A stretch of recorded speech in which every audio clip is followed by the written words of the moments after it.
What if everything the car industry told you about the limits of electric vehicles was based on a design flaw that nobody bothered to fix for 20 years? Not a chemistry problem, not a physics problem, not an unsolvable engineering challenge requiring a breakthrough that hasn't happened yet, a design flaw, a decision made in the early days of modern electric vehicles that got locked in, copied, passed down from one generation of cars to the next, and accepted as simply the way things had to be. BYD fixed it.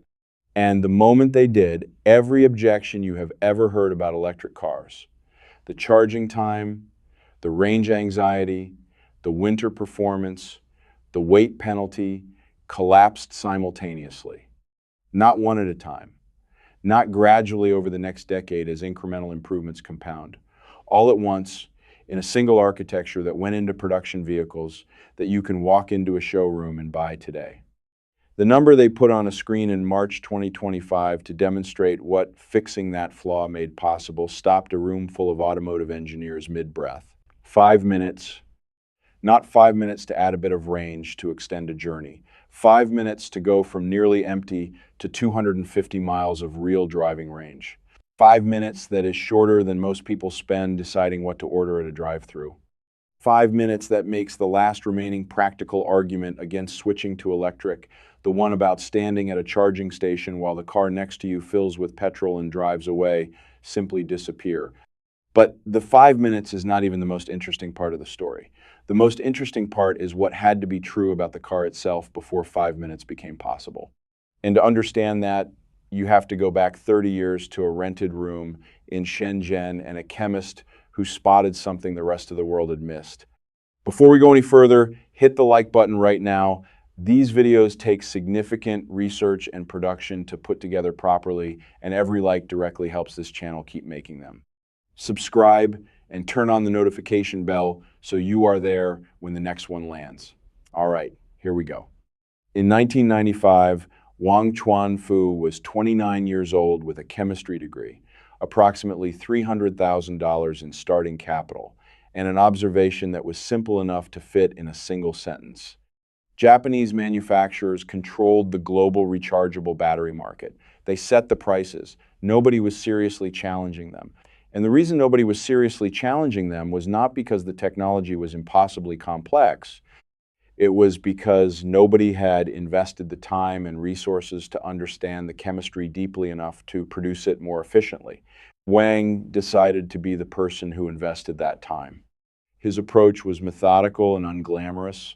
Acquire existing battery products, take them apart, map every component, every material, every step in the manufacturing process.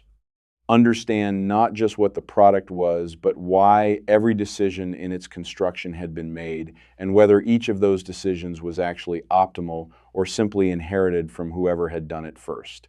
What he found consistently was that there was room to produce more efficiently, room to reduce cost without reducing quality.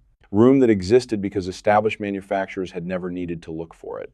Within 5 years, BYD was the largest nickel-cadmium battery manufacturer on Earth. 2 years later, they held the top position in lithium-ion supply. Nokia and Motorola were clients. The company that had started in a single rented space was now supplying the energy storage infrastructure of the global mobile phone industry. But the decade of battery manufacturing had produced something more valuable than revenue and market share. It had produced an understanding of energy storage that went deeper than any car company in the world possessed. Because car companies thought about batteries the way they thought about tires or windscreens, as components with specifications, things you sourced from people who made them and then engineered your product around. Wang's team did not think about batteries that way. They thought about batteries the way a surgeon thinks about anatomy. From the inside out, at the level of chemical reactions and material properties and failure mechanisms and efficiency losses that occur in the spaces between the components that appear on a specification sheet, that difference in how they understood the thing is the entire reason what happened next was possible.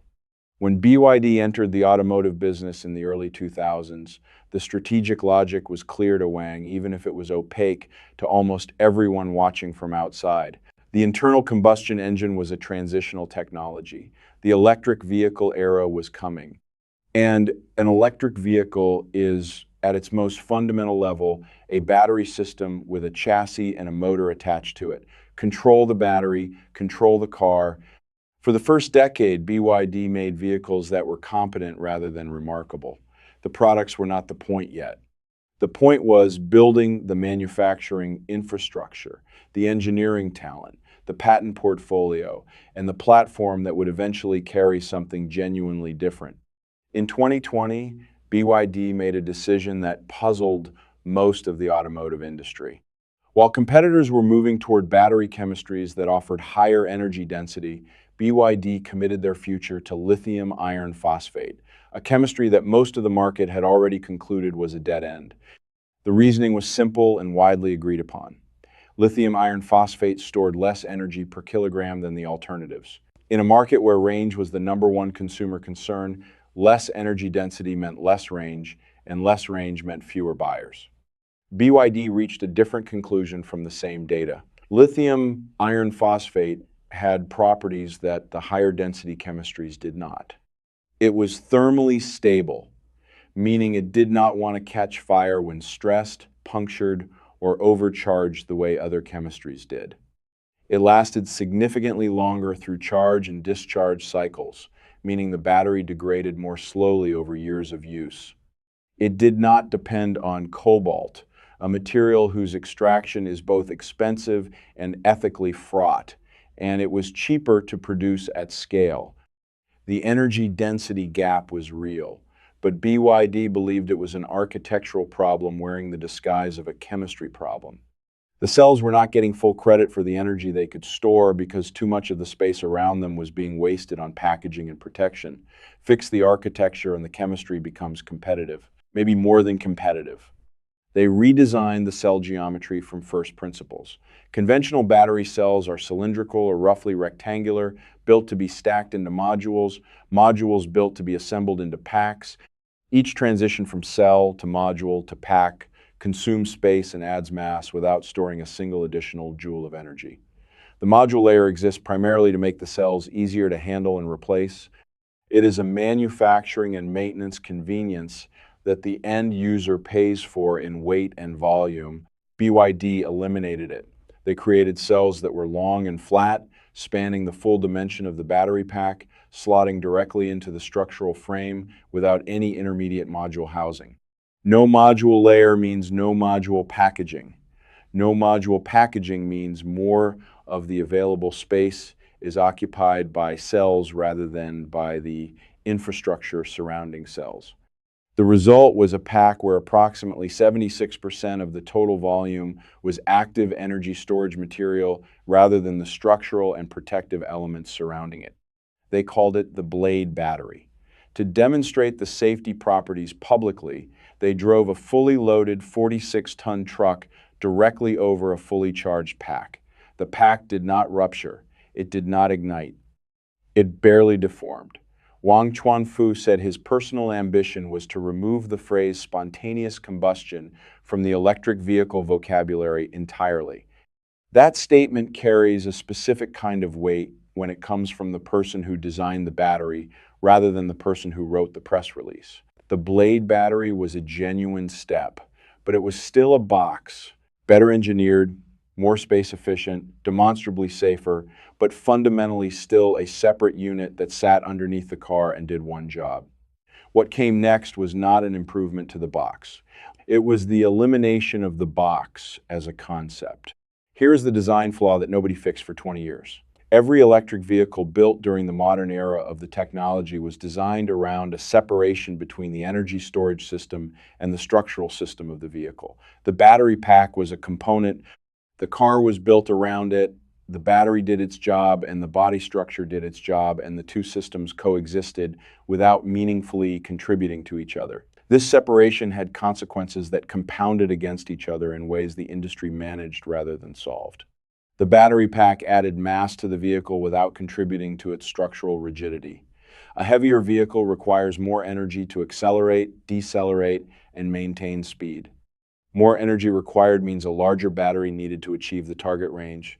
A larger battery means more mass. More mass means more energy required. The cycle is self-reinforcing, and every EV manufacturer in the world is somewhere inside it, trying to exit by improving efficiency at the margins, rather than questioning the architecture that created the loop. The packaging surrounding the cells consumed a significant proportion of the total space available for energy storage. Protective casings, cooling channels, wiring management, structural frames to hold the modules, all of it necessary given how the system was designed, all of it occupying volume that could theoretically store energy but did not. The cells themselves were a fraction of the total package. Cold temperatures attacked the chemistry directly. The electrochemical reactions inside the cells slowed at low temperatures. Accessible capacity dropped. Charging rate dropped because cold cells could not absorb current at the rate the infrastructure was capable of delivering. The car consumed energy maintaining the battery within a functional temperature range. The owner experienced shorter range, slower charging, and a general degradation of the product's capability precisely in the conditions where reliable performance mattered most. And charging time remained structurally limited by the architecture regardless of how powerful the charging infrastructure became. You can build a charger capable of delivering enormous amounts of power. If the thermal management of the battery cannot handle the heat generated by accepting that power quickly, the charging rate has to be limited to protect the cells. The bottleneck was not the charger. It was the battery design. BYD looked at the complete picture of these interconnected limitations and concluded that solving any one of them in isolation would not move the needle far enough. They were all symptoms of the same cause. Separate the structure from the energy storage, and you create a system that is perpetually working against itself. The question they asked was the one that sounds obvious in retrospect and radical at the time. What if the battery and the car were the same physical thing, not connected? Not integrated in the sense of being placed close together and wired efficiently. The same thing. The cells themselves forming part of the load-bearing structure of the vehicle. The floor you sit on. The frame that connects the front and rear of the body. The element that distributes forces during cornering and absorbs energy during impact. Cell-to-body integration is the engineering answer to that question. In this architecture, the top surface of the blade cell array becomes the actual passenger floor. The cells span between structural nodes of the vehicle body, transferring load the way steel crossmembers transfer load. The battery is not underneath the structure. The battery is part of what the structure is made of. The analogy that makes this tangible is the difference between a building that has a heavy piece of machinery sitting on its floor and a building where the machinery is part of the floor. In the first case, the machinery adds load that the structure has to accommodate. In the second case, the machinery is load-bearing. It contributes to the structure rather than burdening it. The measurable outcomes of this change are significant enough to deserve specific numbers. Structural testing found that cell-to-body construction produced a vehicle body approximately 70% more rigid than the previous architecture. That level of torsional stiffness puts the car in the same category as vehicles at significantly higher price points that achieve similar rigidity through exotic materials, advanced manufacturing processes, and engineering investment measured in decades. BYD reached the same destination by changing where the battery lives rather than what the body is made of. The efficiency improvement comes from what gets removed when you eliminate the module layer and reduce the structural packaging around the cells. With approximately 76% of the system volume now occupied by active cells, the same physical footprint stores dramatically more energy than a conventional pack design using the same chemistry. This is where the 600-mile range figures come from. Not a bigger battery, not a more energy-dense chemistry. The same chemistry in the same space doing its job properly because the architecture finally lets it. The weight reduction compounds the benefit. Less packaging means less mass for the same energy storage. Less mass means the car needs less energy to move itself. Less energy required for movement means more energy available for range. The cycle that was working against every EV designer for 20 years starts working in the other direction. Then comes the charging. When your battery is integrated into the structure of the car rather than sitting inside a protective box, the thermal management changes fundamentally. The thermal mass of the vehicle structure itself becomes part of the temperature management system. Heat generated during rapid charging distributes across a larger physical system rather than concentrating in a contained unit. This is what makes extreme charging rates achievable without damaging the cells. In March 2025, BYD demonstrated a charging system delivering 1,500 kilowatts of power to a vehicle built on this platform. To give that number context, a fast public charger today typically delivers between 50 and 350 kilowatts, depending on the location and the vehicle. BYD's system delivers more than 4 times the upper end of that range. At 1,500 kilowatts, the result is 10% to 70% charge in 5 minutes. In their flagship sedan, that 5-minute window adds approximately 400 kilometers of driving range. Around 250 miles, stay with that for a moment. Because the implication is not just that charging is faster. The implication is that the charging stop is no longer meaningfully different from a petrol station stop. The primary behavioral objection to electric vehicle ownership, the one that persisted through every improvement in range and every expansion of charging networks, was the time cost of the stop itself. 5 minutes does not just reduce that objection. It removes the premise of it. The cold weather performance deserves its own moment because it represents a genuine and persistent failure of current electric vehicle technology that affects millions of owners and has shaped the perception of the entire category in cold. Climate markets at minus 30 degrees Celsius, a temperature that represents genuine extreme winter conditions beyond what most drivers ever face. BYD system charging from 20% to 97% takes approximately 3 minutes longer than it takes at room temperature. 3 minutes, not doubled. Not slowed to a crawl while the battery management system warms the cells before accepting charge. 3 minutes more than optimal. This is possible because the thermal management built into the cell-to-body architecture maintains the cells within their functional operating range, even under extreme ambient temperatures. The structure that the cells are part of has thermal mass that buffers against external temperature swings.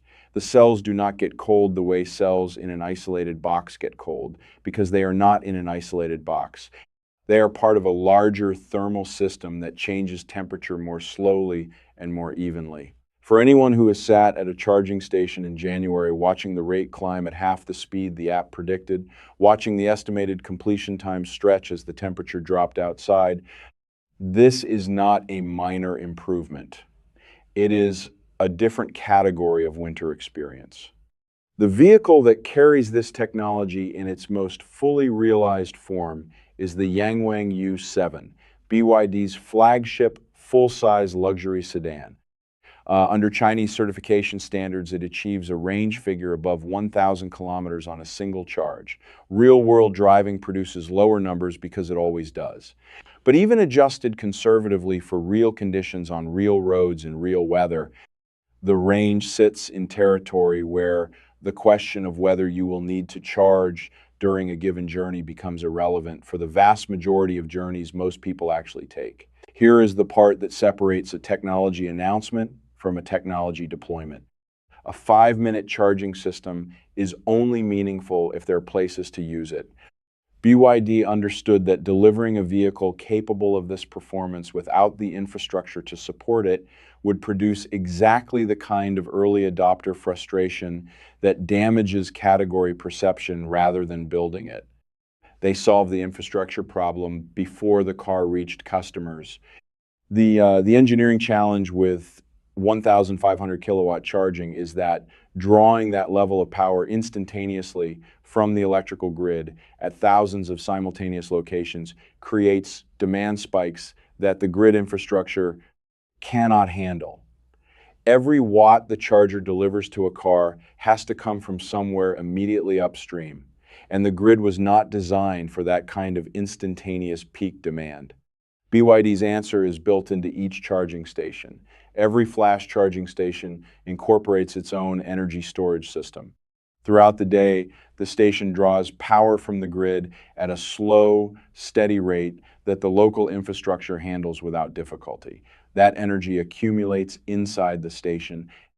When a car pulls in, The station releases its stored energy at full speed directly into the vehicle without placing any sudden demand on the grid at all.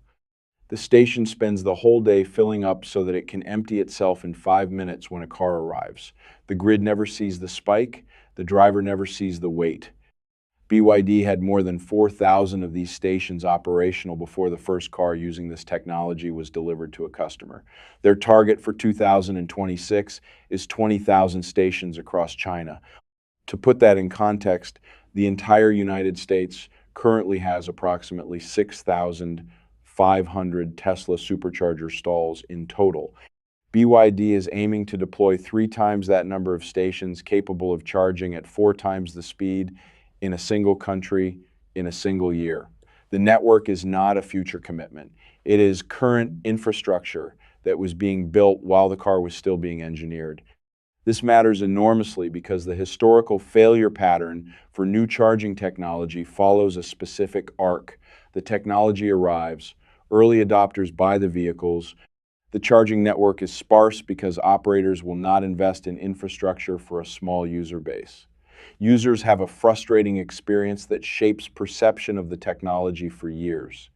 BYD broke that pattern by building both the vehicle and the network simultaneously and ensuring the network preceded the vehicle. The scale at which BYD operates as a company gives this technology a momentum that individual announcements cannot fully convey. Last year, BYD sold over 4 million vehicles across a lineup that spans from entry-level city cars to high-performance luxury products. Cell-to-body integration is not a feature confined to one flagship model justifying a premium price. It is a platform, and platforms propagate across product lines as manufacturing processes mature and per-unit costs fall. Every major technology that began in premium vehicles has followed the same path downward through the market as volume scales and costs reduce. The structural battery platform that currently exists in a flagship sedan will appear in mainstream family cars, then in entry-level products, then in commercial vehicles and fleet applications where the economics of reduced charging time and improved range have immediate and measurable financial implications. The same physics that makes cell-to-body integration advantageous in a luxury sedan makes it advantageous in a delivery van or a long-haul truck. The application scales. The insight does not change. Every competitor currently building electric vehicles is looking at what BYD demonstrated in 2025 and doing an honest internal assessment of the gap. Some have structural battery development programs underway. Several have made announcements about future cell-to-body architectures. None has yet combined cell-to-body construction, 5-minute charging, cold weather performance at this level, and a deployed charging network in a single production vehicle available for purchase today. The benchmark moved. It moved in one event, in one announcement, with one number on a screen. So let us bring this back to the decision that actually matters. The one you or someone you know will make in the next year or two when it is time to replace a car. The 3 objections that have accounted for the majority of hesitation around electric vehicles for the past decade were always the same 3 things. Charging takes too long. 5 minutes at 1,500 kilowatts makes that statement past tense. The range is not enough. 600 miles in production models and over 1,000 miles in the flagship makes that statement past tense. Winter destroys the performance. 3 extra minutes at minus 30 degrees makes that statement past tense. When all 3 disappear simultaneously, the decision stops being a trade-off calculation. A trade-off calculation is what you do when you are choosing between options that each have meaningful advantages and meaningful disadvantages. When the disadvantages of one option are removed, you are no longer making a trade-off. You are making an obvious choice. The structural benefits extend the value beyond just the battery performance numbers. A body that is 70% more rigid than its predecessor handles with greater precision and communicates the road more honestly through the steering. Forces during cornering distribute across a larger, stiffer structure rather than concentrating in flexible points.